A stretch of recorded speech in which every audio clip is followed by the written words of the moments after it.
Dizem que o bom filho a casa torna.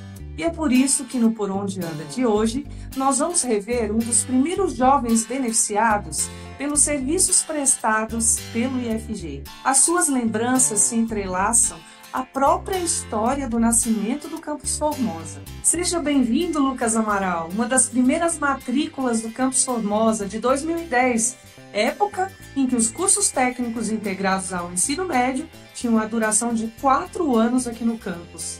Olá, muito obrigado. Um prazer estar aqui com vocês hoje.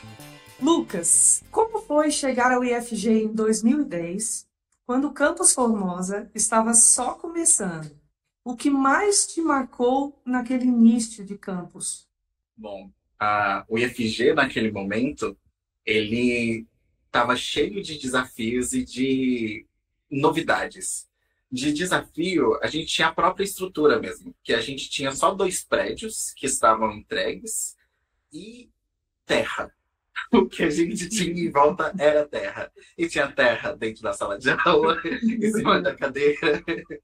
Tinha realmente muita terra em volta, porque a gente estava literalmente construindo o instituto naquele momento. Enquanto a gente estava tendo sala de aula de um lado, o pessoal estava trabalhando na obra do outro.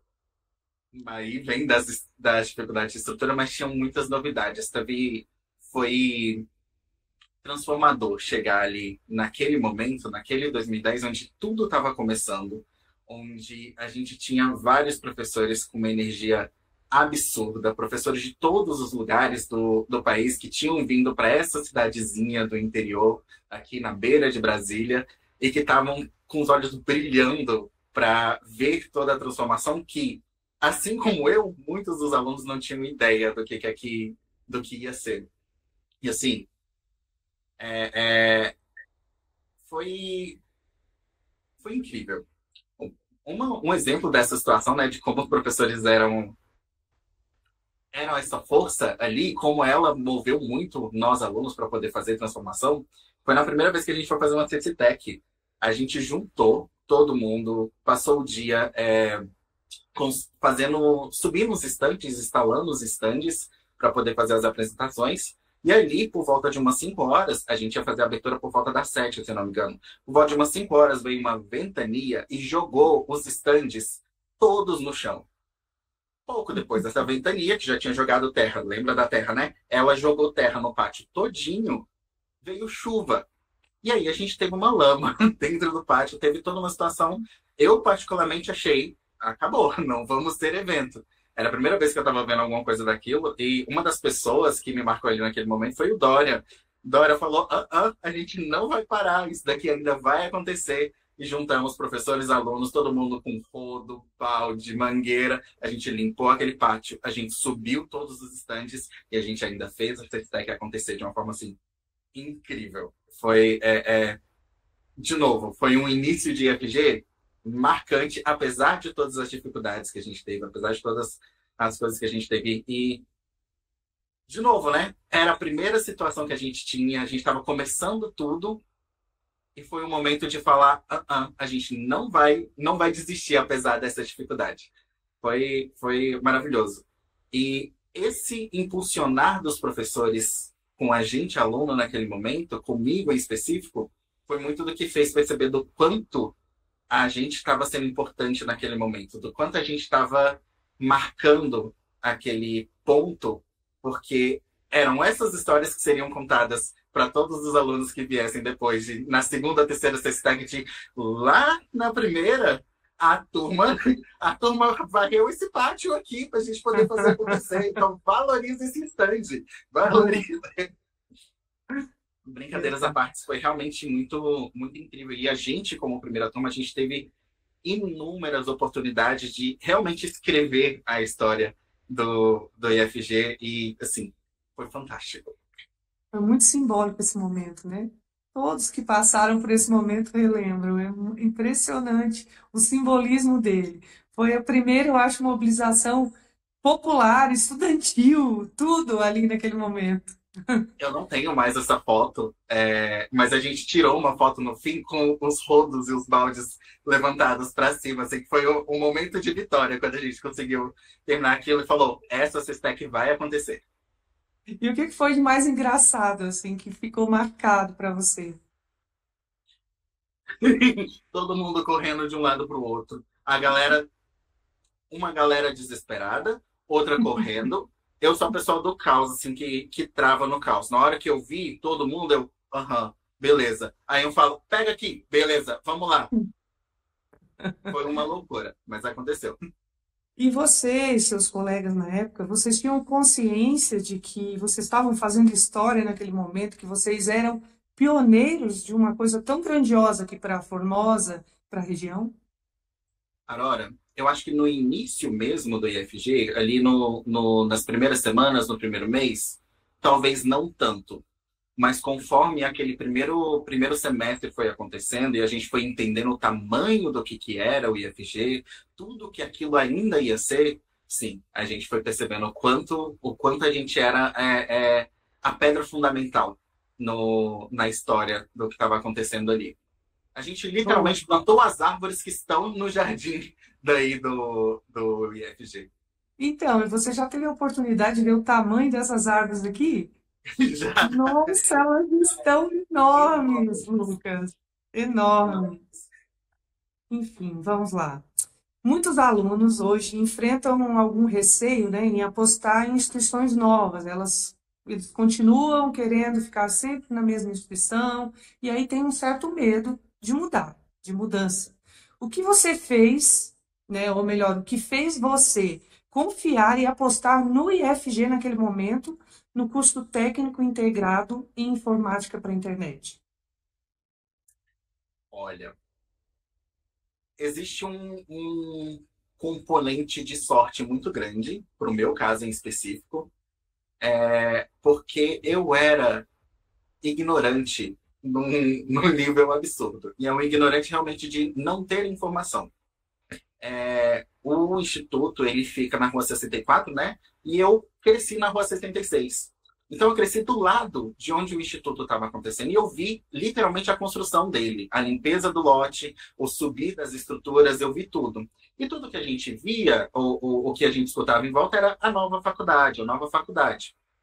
Até que, ali, já em março, se eu não me engano, de 2010, o Zé Antônio foi com outras duas pessoas, é, José Antônio, quem era? Zé Antônio era um dos professores, ele foi meu professor de algoritmos e técnicas de programação marcante. Eu acho que ele Ele só era chefe do teve. departamento também, né? Oi? Departamento de áreas... Ele era chefe do departamento de áreas acadêmicas? Ele tinha um papel na administração, naquele momento eu não me lembro qual que era. Isso. Mas sim, ele Mas era. pode continuar, por favor. Ele é uma das poucas pessoas que eu não consegui contato depois que eu saí do IFG. Isso pega aqui um pouquinho, porque ele marcou muito a minha vida. Mas enfim, ele foi no colégio onde eu já estava matriculado, eu já estava fazendo o ensino médio, e ele foi falar que estavam abertas as portas para cá. E aí eu pensei, vou fazer, vou estudar do lado de casa. Naquele momento eu atravessava a Formosa para poder fazer o ensino médio. Aí eu vou estudar do lado de casa e de quebra eu vou aprender a formatar computador. Olha só o pensamento pequeno. Depois de algumas conversas lá na própria escola, os meus próprios professores, eles deram uma ideia do que era o curso técnico, que era o tamanho que aquilo tinha. E ainda assim eu ainda não estava tão claro. Mas eu fui. Todo mundo falava que era bom. De novo, vou escutar essas pessoas que já têm alguma experiência. E eu tinha conveniência de que ele estava lá perto de casa. Que sorte a minha, porque transformou a minha vida de uma forma absurda. E só para contexto, formatar computador foi uma tarefa de casa. Eu não tinha a menor ideia do que é que eu tava, no que é que eu estava me metendo. Nós encontramos uma pérola por aqui, sabe? A gente estava vasculhando ali a internet, vasculhando registros, e aí encontramos um vídeo do aniversário de um ano do campus, em que você deu uma declaração para o antigo jornalista aqui da comunicação social, Fernando, né? Projetando o futuro do campus. Na sua opinião, quais foram as maiores mudanças que você viu no campus Formosa nestes 15 anos desde que você entrou até hoje? Bom, realmente é uma pérola aquele vídeo. Lá eu falava sobre o quanto ele ia crescer. E eu acho que eu foquei muito, né, no quanto ele ia crescer. E olha só, acertei. Ele cresceu bastante. Naquele momento, o IFG era o campus com maior território, maior terra que a gente tinha dentro do IFG, da estrutura de Goiás todinha. Então, só disso a gente já tinha uma ideia de como aquilo dali seria grande. E aí, depois que eu saí, a gente teve mais construção de prédios, e aqui de novo em estrutura, mas ele mudou, inclusive, em foco, né?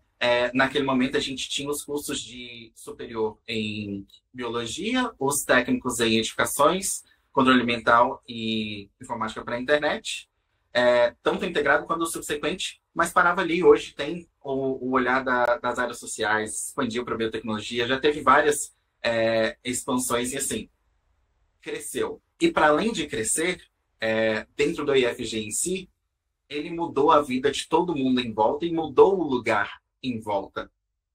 Naquele mesmo próprio vídeo, a Lena, que é a panificadora, ali do lado, nossa, a gente lanchava ali todo dia, ela fala do como naquele momento já estava mudando o reconhecimento do lugar por causa do IFG e continua. A estrutura em volta mudou, a valorização do bairro melhorou muito e as pessoas em si, sabe, melhoraram ali. Sem contar, claro, aqui eu estou falando de mudanças indiretas, mas as mudanças diretas mesmo. Eu tive a minha vida transformada por ele, a minha família teve a vida transformada por ele, e eu conheço várias outras pessoas que tiveram suas vidas transformadas aí, nem estão mais no Brasil por causa de como o IFG mudou. Você foi o primeiro da sua família, você estava falando aí que teve a vida da família transformada, né?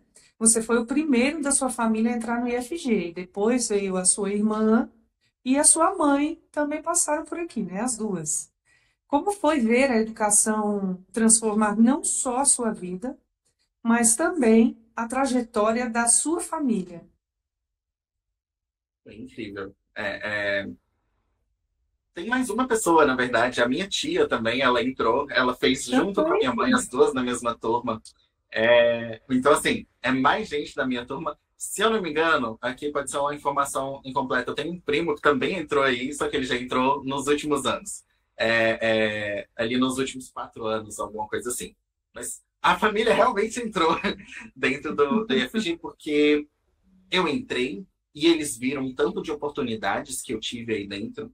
Eu pude participar de inúmeros projetos, eu pude fazer várias visitas técnicas, eu pude realmente conhecer um mundo que eu não tinha a menor ideia de que existia, a menor ideia do quão grande era, sabe? Do quão o tamanho do potencial que a gente tinha.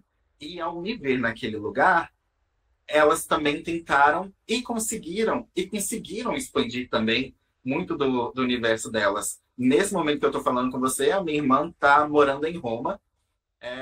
Ela tá lá, depois que formou, ela foi fazer jornalismo e ela foi para lá. Hoje ela está trabalhando, atuando como jornalismo numa comunidade religiosa, mas ela também teve esse processo e depois que entrou no IFG, ela viu o tamanho. Acho que a gente sempre viu o mundo como gigante demais, e depois que a gente olhou para o IFG, de repente a gente consegue chegar no mundo, a gente consegue chegar nesses outros lugares. E aí foi realmente transformador para todo mundo. Que curso ela fez aqui, Lucas? Ela também fez informática para a internet. A minha mãe fez o técnico em suporte de informática. A minha mãe e minha tia. E você falou para mim em outro momento que você foi para Florianópolis, né? Foi a um evento em Florianópolis que foi fantástico. Que evento foi esse? É o segundo Fórum Mundial de Educação, Ciência e Tecnologia, se eu não me engano. Transformador. Você lembra o que vocês fizeram, o que trataram, quem estava junto? A gente foi uma galera muito grande daqui do IFG para lá para diferentes atividades. A gente teve professores e alunos apresentando trabalhos tanto de mestrado, quanto de doutorado, quanto de pesquisa científica. Naquela viagem eu fui com o meu grupinho, a gente fazia parte, dentro do IFG, das oficinas de musicalização e teatro. E a gente foi lá como uma das atrações que estava sendo apresentada no evento. A gente estava apresentando a Nova Era do Ovo. Eu acho que era esse o nome da peça teatral. Daniela, quem estava orientando a gente. A Daniela e a Azul.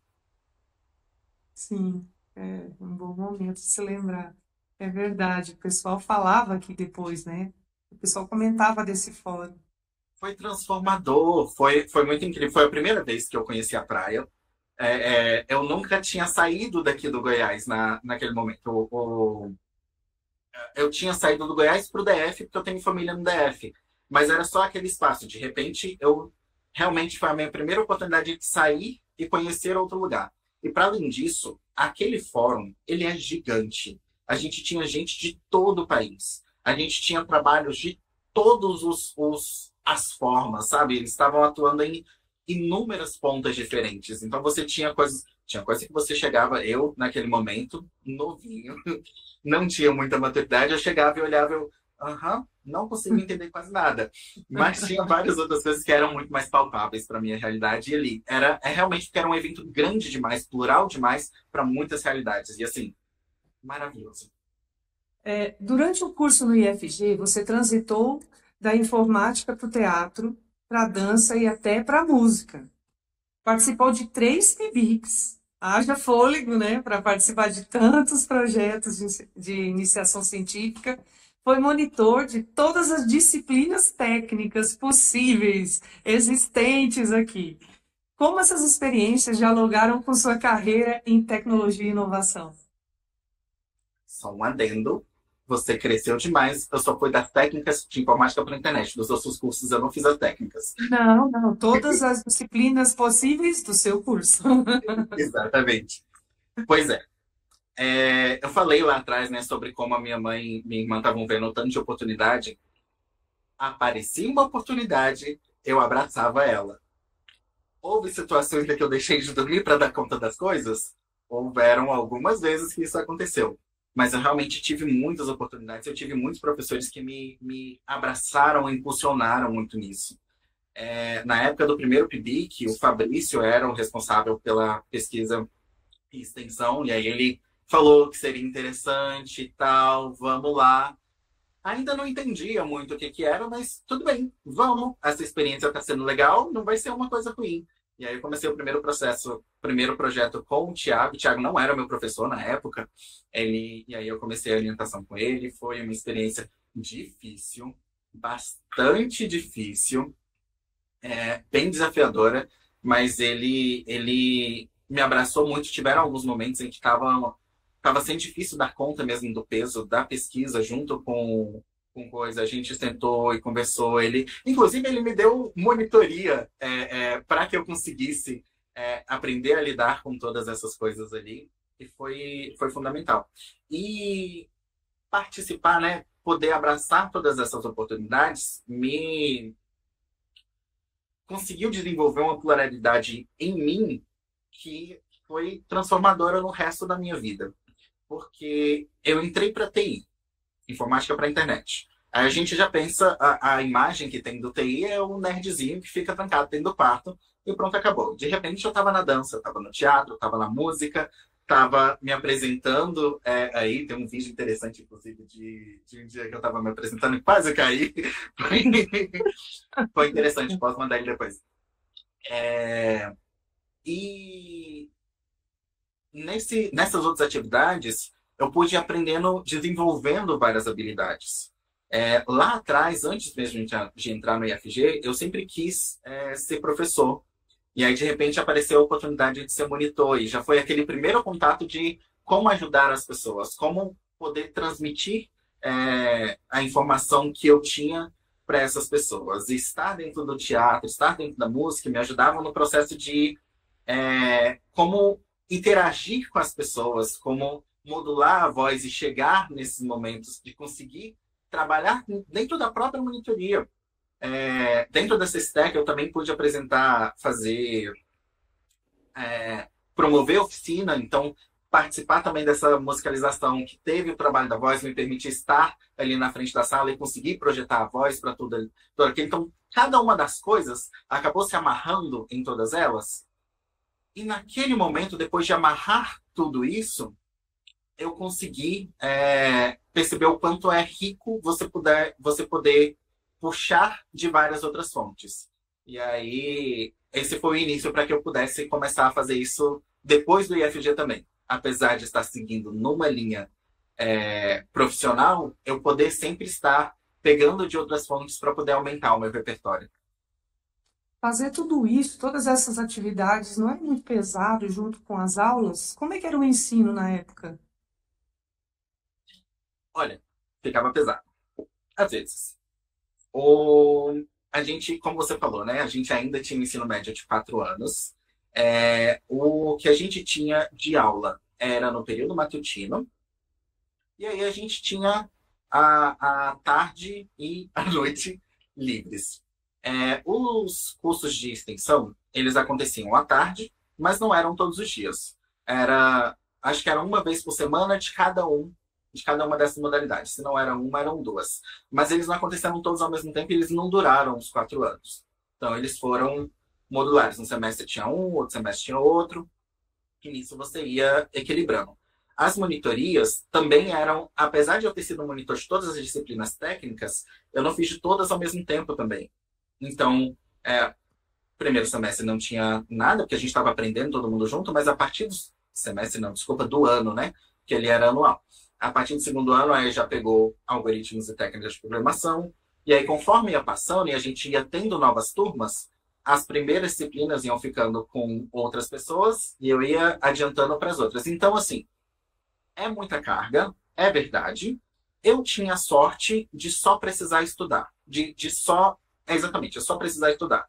Então, eu saía da aula, ia para casa, almoçava, voltava para o IFG, e aí eu ia fazer alguma extensão, ou eu ia fazer PIBIC? meu Deus, a monitoria, ou o PIBIC, a monitoria principalmente, e aí nos casos de PIBIC, ou tarefa de casa, ou os trabalhos, que a gente tinha inúmeros, a gente tinha algumas discussões com o professor de calma aí, não é só você, o outro professor também dá aula, também dá trabalho, segura um pouquinho. Mas aí a gente ia para a biblioteca e ficava ali, gastava bastante horas.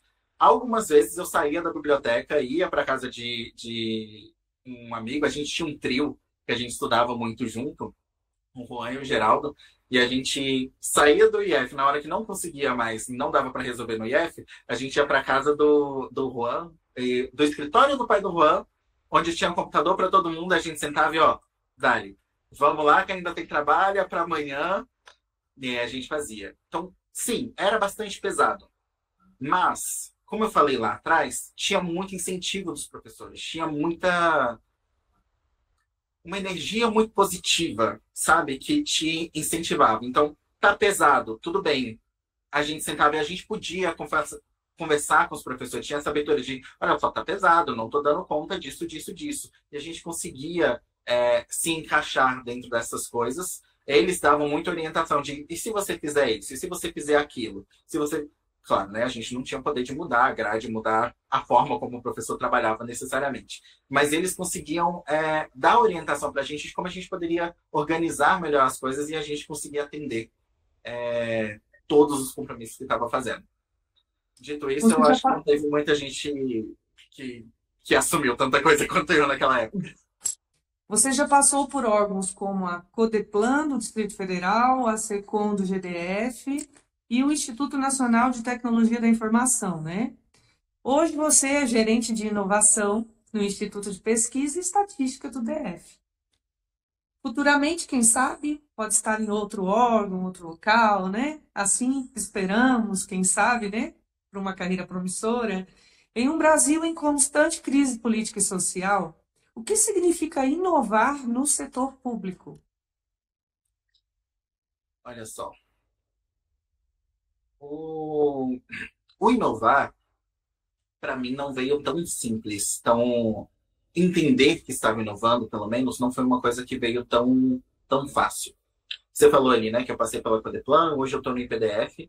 A Codeplan era a Companhia de Planejamento do Distrito Federal e ela foi transformada em Instituto de Pesquisa e Estatística do Distrito Federal em 2022. Eu entrei lá em 2015 e eu pude fazer grandes coisas ali até 2017. Naquele momento eu ainda estava como estagiário, mas muito envolvido nas coisas que estavam produzindo, entendendo tudo o que estava acontecendo. E a partir dali, eu tive a oportunidade de me envolver em vários projetos internos deles, até voltar novamente em 2022. E, a princípio, eu não estava como gerente de inovação, eu estava como técnico, mas, naquele momento, foi muito de conseguir olhar para tudo que tinha, entender tudo que tinha e começar a resolver os problemas. E a partir do momento que começamos a fazer isso, começamos a resolver os problemas, a gente precisou convencer os nossos líderes lá na época de que o trabalho que a gente estava fazendo era importante, porque o trabalho de organização, de entender para poder transformar, é um trabalho silencioso. Esse trabalho silencioso, esse trabalho de bastidores, ele acaba não sendo recompensado. Dá a sensação de que você não está trabalhando se você não está fazendo um produto que as pessoas não estão vendo. Então, a gente precisou passar por esse processo de convencimento para, então, ter uma transformação. E essa transformação foi grande o suficiente para eles criarem uma gerência específica para isso, para que a gente pudesse olhar para esses problemas e atacar esses problemas ali dentro.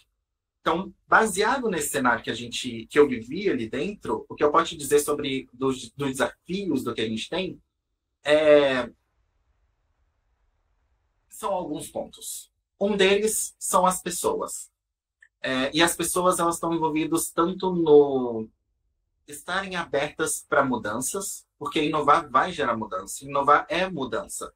Então, a gente precisa conseguir que elas estejam abertas, se elas não estão de cara, conseguir convencê-las de que aquilo vai ser bom,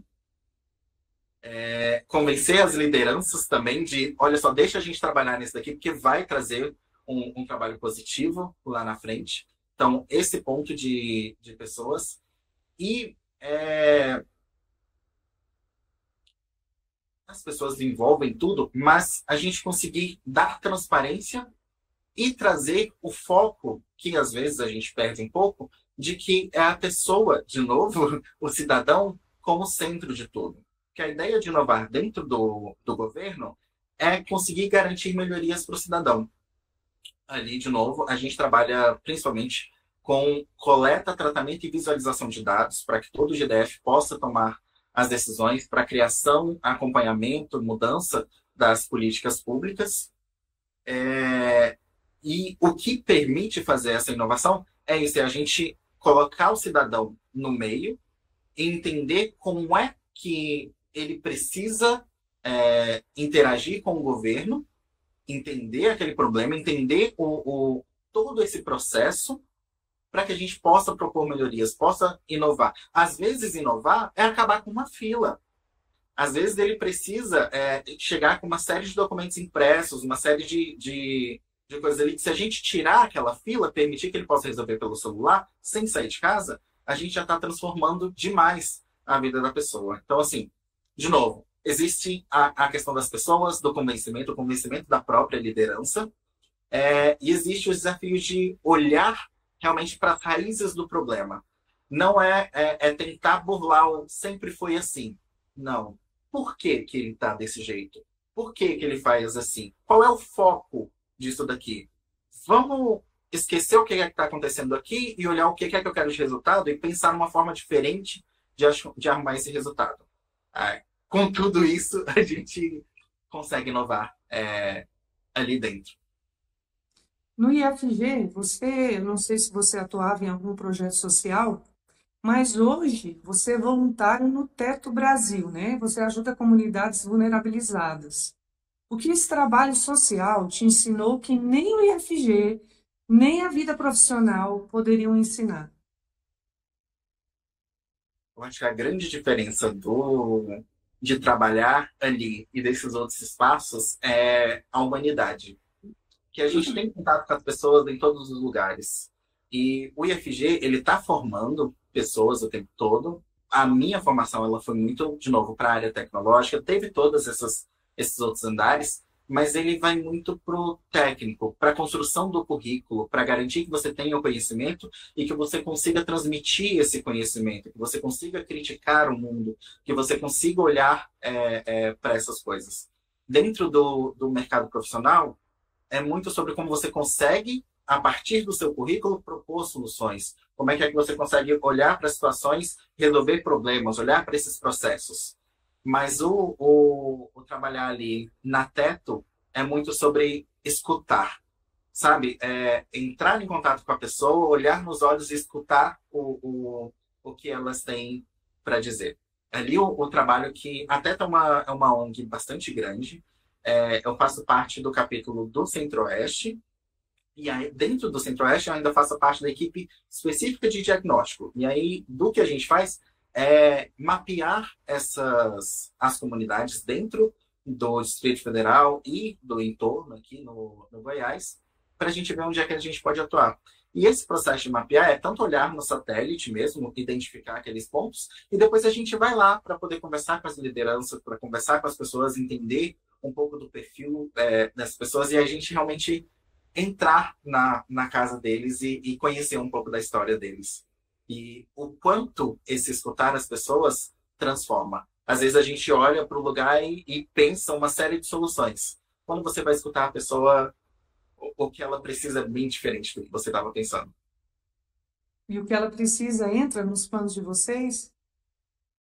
Várias das vezes, sim, com certeza. A gente escuta muitas pessoas, a gente trabalha principalmente olhando para a habitação, mas não necessariamente só a habitação. A ideia é que a gente quer que as pessoas tenham uma vida digna. Então, a gente trabalha com a construção de casas emergenciais. Esse a grande coisa que até é famosa, tem muitas fotos por aí. Mas a gente também faz um censo das comunidades. Quando a gente tem o próprio censo do IBGE, ou no caso aqui do Distrito Federal, que a gente tem a PIDAD, a Pesquisa Distrital para Amostra de Domicílios, elas olham para unidades que já têm um endereço de correio, já tem alguma coisa mapeada desse tipo. Essas comunidades não aparecem nesses lugares. Então, um dos trabalhos que a gente faz é esse censo. A gente mapeia essas unidades, a gente identifica essas informações socioeconômicas deles, e a partir disso a gente devolve para essa comunidade para elas entenderem o perfil delas, e a gente faz comunicação com o próprio governo, a gente faz ponte com outras instituições. O que a gente não atende diretamente, a gente tenta fazer uma comunicação daquela comunidade que a gente já identificou aquela necessidade com um outro parceiro que possa atender aquela necessidade. A gente tenta fazer o máximo que a gente pode para garantir que eles tenham uma vida mais digna. Lucas, você trilhou um caminho que uniu escola pública, IFG, universidades, mercado de trabalho e o voluntariado. Qual é a mensagem que você gostaria de deixar para quem acha que a sua origem ou as suas condições limitam os seus sonhos? É difícil, mas não é impossível. Ela é uma caminhada mais complicada. Eu encontrei várias pessoas que tinham uma série de privilégios comparado comigo, mas houve bastante trabalho e eu tive apoio de muitas pessoas. Uma rede de apoio também é fundamental, e você pode construir essa rede de apoio. O IFG foi a minha grande rede naquele momento, me impulsionou absurdamente, e abraçando as oportunidades, podendo chegar nesses lugares que aparecem para você, que assim, de novo, é difícil. Como eu falei lá atrás, algumas noites eu deixei de dormir para poder conseguir dar conta de todas as coisas que me apareceram, mas foram todas essas coisas que me apareceram que me permitiram estar aqui hoje. Então, é difícil, mas vale a pena. Além de ser possível, vale a pena. Boa dica, boa dica. Para não desistir, né? Exatamente. Lucas, nós estamos muito felizes em revê-lo, em saber que os seus planos, aquilo que você planejou para sua vida, está dando certo, né? E que o IFG deixou marcas aí nesse coraçãozinho que bate aí no peito, que eu sei, né? E deixou também marcas positivas no seu caminho, na sua trajetória inteira aí. Eu falo do IFG com alguma frequência aqui. Eu falei de alguns professores. Eu tenho contato ainda com alguns deles, porque em momentos específicos eu mando alguma mensagem, porque eu tenho uma nostalgia, eu tenho um carinho muito grande, porque foi realmente o momento de mudança na minha vida. o IFG tem um lugar muito especial no meu coração. Em resumo, é isso. Estou muito feliz de estar aqui também. Eu ficava pensando lá atrás, sabe, no início, se a gente teria esse momento de uma reunião, alguma coisa, de poder voltar e ver como é que as coisas aconteceram. E olha só, tá acontecendo. Não é exatamente a reunião pessoal, mas a tecnologia ajudou um pouquinho, né? E a gente consegue Exatamente. se conectar mesmo à distância. Então, Exatamente. muito bom te rever. Muito obrigada pela participação, viu, Lucas? Obrigada. Obrigado a vocês, foi um prazer enorme. Eu tô de coração quentinho aqui nesse momento. E eu mal posso esperar para ver o que mais o IFG vai fazer. A série Por Onde Anda é produzida pela Coordenação de Comunicação Social e Gerência de Pesquisa, Pós-Graduação e Extensão, para resgatar personagens do corpo estudantil que fazem parte da história do Campus Formosa.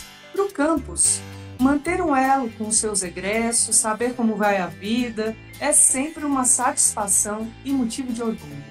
Que venham os próximos!